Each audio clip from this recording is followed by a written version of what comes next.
महेंद्र सूर्यवंशींना शहीद वीर भगतसिंग राष्ट्रीय पुरस्कार प्रदान। लातूर भ्रष्टाचार निर्मूलनाच्या क्षेत्रात केलेल्या महत्त्वपूर्ण योगदानाबद्दल महेंद्र सूर्यवंशी यांना अखिल भारतीय भ्रष्टाचार निर्मूलन संघर्ष समिती आणि ब्रिक्स ह्युमन राईट्स मानवाधिकार मिशन यांच्या संयुक्त विद्यमाने शहीद वीर भगतसिंह राष्ट्रीय पुरस्कार देऊन गौरवण्यात आले। हा प्रतिष्ठित पुरस्कार समितीचे अध्यक्ष प्रदीप पाटील खंडापूरकर बाबा यांच्या हस्ते प्रदान करण्यात आला।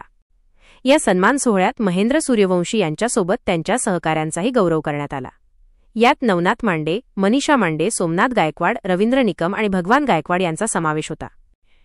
चाळीसगावातील आंदोलनाचे यश। चाळीसगाव येथे ऑगस्ट 11 रोजी अखिल भारतीय भ्रष्टाचार निर्मूलन संघर्ष समिती आणि ब्रिक्स ह्युमन राईट्स मानवाधिकार मिशनच्या पदाधिकाऱ्यांनी एक यशस्वी आंदोलन केले।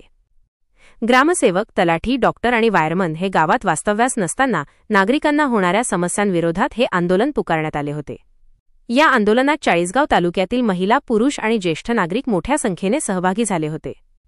या आंदोलनाची दखल घेत अखिल भारतीय भ्रष्टाचार निर्मूलन संघर्ष समिती आणि ब्रिक्स ह्युमन राईट्स मानवाधिकार मिशनने आंदोलनात सक्रिय सहभाग घेतल्याबद्दल महेंद्र सूर्यवंशी आणि त्यांच्या सहकाऱ्यांचा राष्ट्रीय पुरस्काराने सन्मान केला।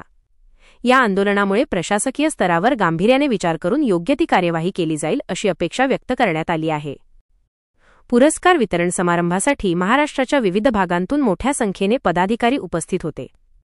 हा पुरस्कार केवळ एका व्यक्तीचा सन्मान नसून भ्रष्टाचार विरोधी लढ्यात सक्रिय असलेल्या सर्व कार्यकर्त्यांच्या प्रयत्नांचा गौरव असल्याचे समितीकडून सांगण्यात आले।